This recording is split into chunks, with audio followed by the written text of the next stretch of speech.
Когато заговорим за тайни служби, може би в ума ви изкачат ЦРУ, КГБ или пък Ми-6. Но знаехте ли, че някои държави разполагат с дори по-сериозни организации?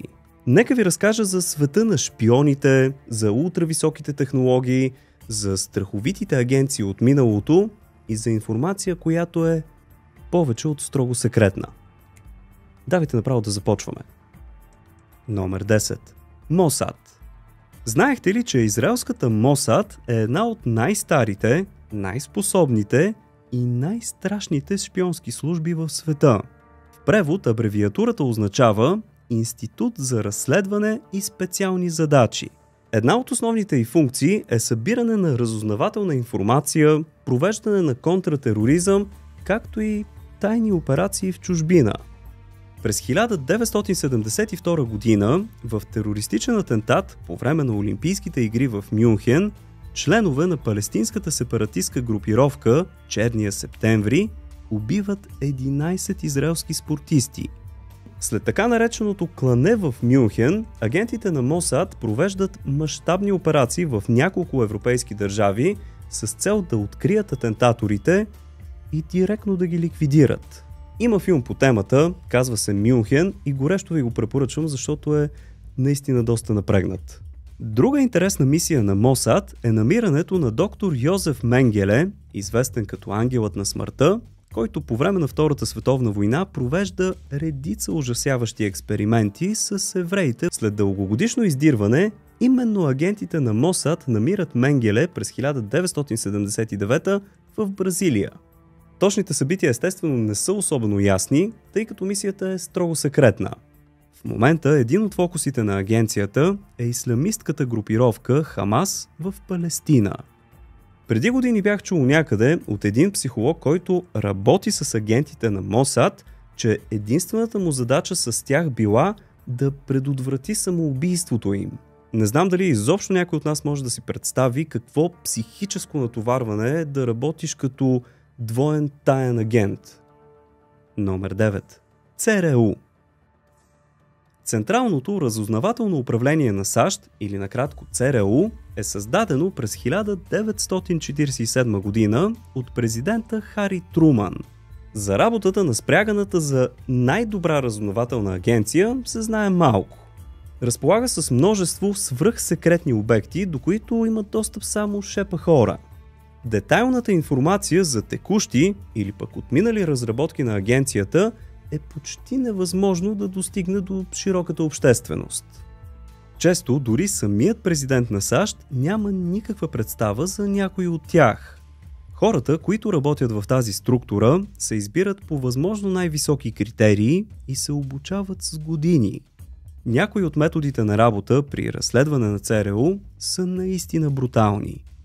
Може би подозирахте, че една от основните задачи на ЦРУ е да окаже тактическо влияние върху цели държави. Например, през 1953 година агенцията оказва ключова роля в свалянето на приятелски настроеното към Москва иранско правителство. ЦРУ е участвало в преврати в Индонезия и Централна Америка и е с намеси в Виетнам и Афганистан. Не знам дали сте наясно, но през 70-те години излиза таен доклад, който ясно упоменава специално звено, което се е месило активно в вътрешните работи на 48 държави. За тази агенция може да се направи цял един епизод с 50 факта. Пишете ми в коментарите, ако искате такъв. Номер 8. Главно управление за имперска сигурност. Тази тайна служба вече може да не съществува, но е в пъти по-интересна от днешният ти аналог. Главно управление за имперска сигурност е създадено по време на Третия райх през 1939 година и е била на подчинение на ръководителя на немската полиция, както и СС, Хайнрих Химлер. След края на Втората световна война е разпусната и част от документите на тези служби отиват в САЩ, а друга част в СССР. До днес те са секретни и едва ли някога ще видят бял свят. Някои от мисиите на управлението за имперска сигурност били специални мерки за дестабилизиране на СССР, чрез диверсии, саботажи, терор и вербуване на агенти. Част от тогавашното разузнаване е емблематичната организация Аненербе. Първоначалната й цел е доказването на теорията за расовото превъзходство на германците посредством исторически, антропологически и археологически изследвания. Германците тайно внедрили свои агенти под прикритие във водещи световни музеи като надзиратели и експерти. Те съставили картотека на ценни антики и след това ги заменяли с копия. Смята се, че шпионите на Третия райх са работили и в България, но какво са изнесли не се знае. Ако искате обаче да научите и да посетите богатствата на нашата държава, може да си вземете книгата ми "50 невероятни места в България". Вече е налична по книжарниците, както и с отстъпка онлайн чрез линкчето в описанието. Благодаря ви. Номер 7. Ми-6 и Ми-5. Британското разузнаване и контрразузнаване се нарича Military Intelligence Section 5 и 6. Агенцията е създадена през 1909 година и се отчита пряко на външния министър на Обединеното кралство. Съществуването й обаче официално е признато едва през 1994 година. Филмите за Джеймс Бонд, както обикновено, са доста пресилени и агентите им всъщност нямат лиценз да убиват, когато си поискат като него. За разлика от ЦРУ, Ми-6 оперира с значително по-малки финансови ресурси. Преди 10 години, ако си спомняте, Секретната служба за сигурност на Великобритания беше обвинена, че тайно подслушвала Националната агенция за сигурността на САЩ. Тогава шефовете на Ми-5 и Ми-6 бяха изправени пред парламента да отговарят на сложни въпроси и всичко това се предаваше на живо по телевизията.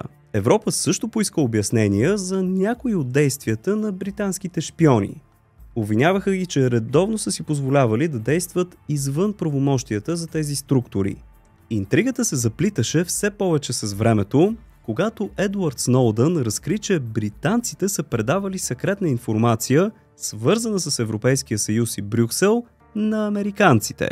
Затова някои хора си казват, че Ми-6 вече са станали просто подразделение на ЦРУ. Номер 6. Крило за анализи и разследвания РОУ.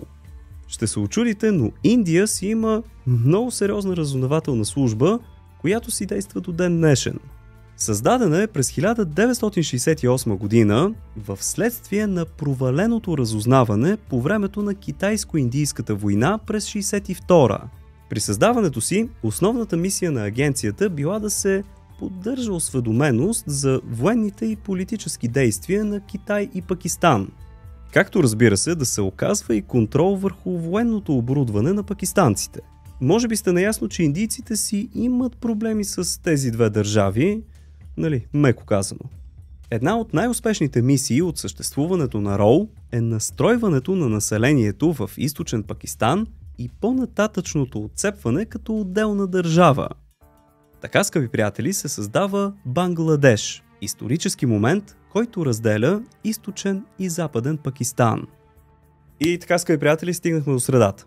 Давайте по един поощрителен палец нагоре, ако всичко тук ви е интересно, и да продължаваме. Номер 5. ИСИ. В отговор на индийските тайни служби, пакистанците създават една от най-страховитите агенции в света изобщо. ИСИ, или Inter-Service Intelligence. С тези момчета наистина шега не бива, защото реално са отговорни дори и за терористични нападения. Може би си спомняте бомбите в Мумбай през 2008, които убиха 160 човека. Говори се, че именно ИСИ са организирали цялата атака в отговор на индийска агресия.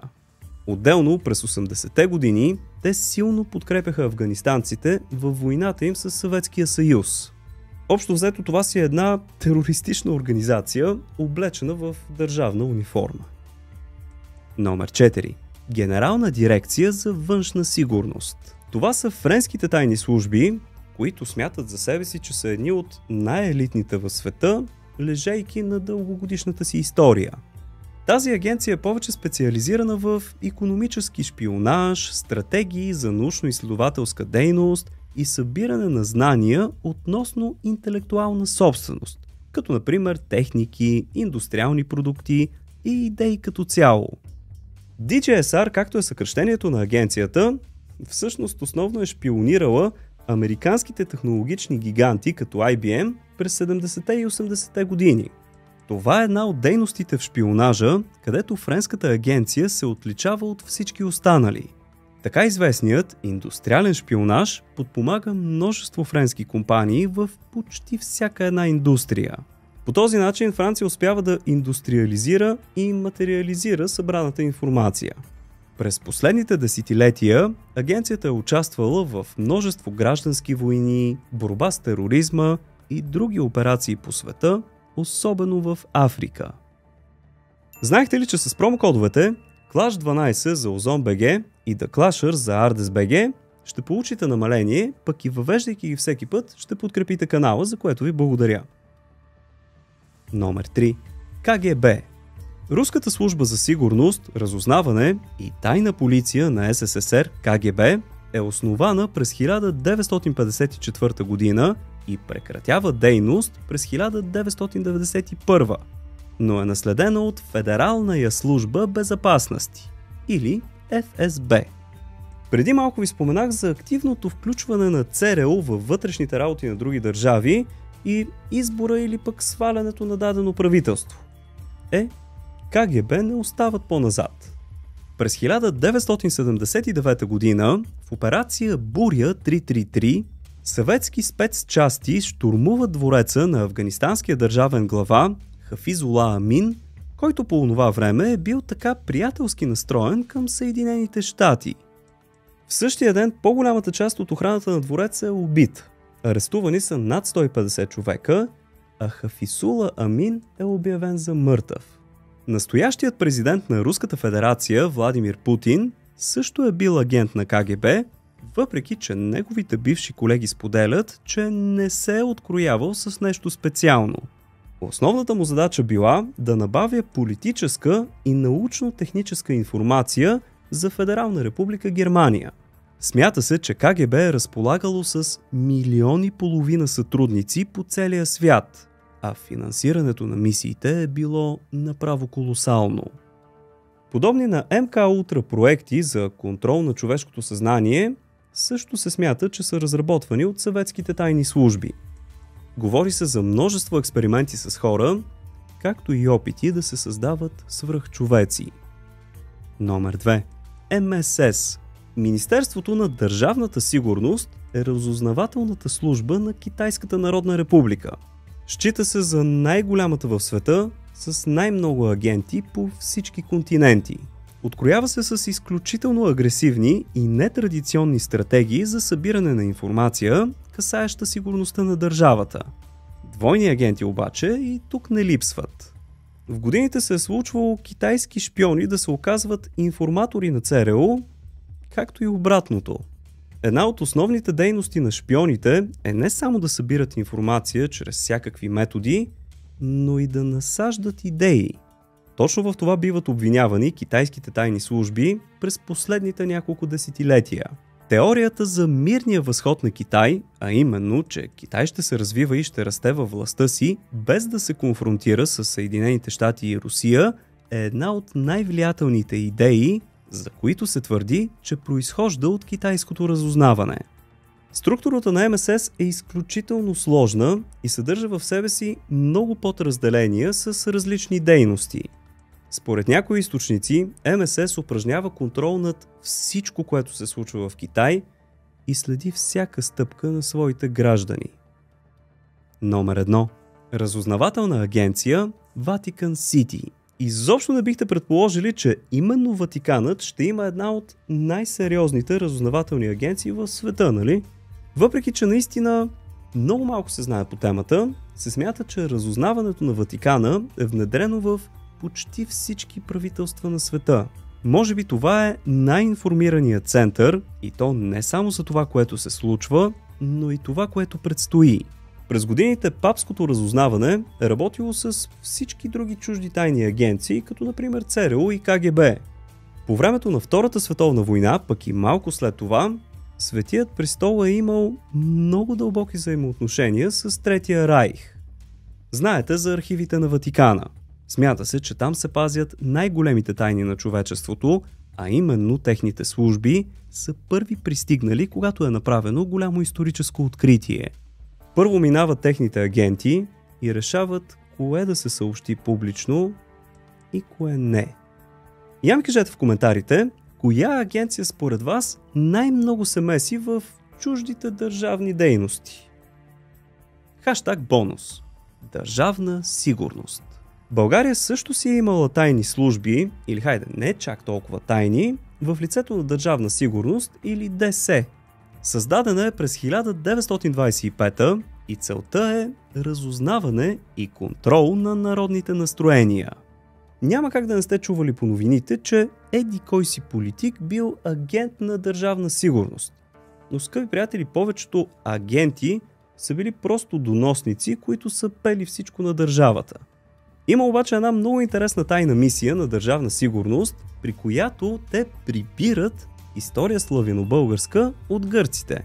Оригиналът се съхранява в българския Зографски манастир в Света гора, който се намира в днешна Гърция. Поради влошени отношения между България и Гърция, в Зографския манастир през 1966 игумен става румънец, а българското присъствие на монаси е сведено до минимум. Така през 1985 година операция Маратон започва. Провежда се визита в манастира от страна на българското консулство в Атина с молба да бъде посетена библиотеката, където се съхранява история славяно-българска. Представителите на консулството обаче не са обикновени чиновници, ами тайни агенти. Те сменят книгата с нейно копие, а оригинала изнасят незабелязано. Така мисия Маратон е успешна и история славяно-българска пристига в София. През 1998 година, по нареждане на тогавашния президент Петър Стоянов, история славяно-българска е върната в Зографския манастир в Атон и се съхранява там. Това беше за днес, скъпи приятели. Надявам се днешния епизод да ви е харесал и ако е така, може да оставите по един палец нагоре в подкрепа. Пък ако желаете да ударите едно дигитално рамо, използвайте бутона Thanks, който се намира някъде тук долу. Абонирайте се супер лесно за канала, откръгчето с моята снимка е тук горе и не забравяйте да чукнете една камбанка, за да получавате известия, когато кача нещо ново. В случай, че имате още свободно време и искате да го запълните с интересни знания и факти, натиснете на някои от видеята, които ви излизат ето там. Благодаря ви, че за пореден път бяхте с мен. Чао и до нови срещи!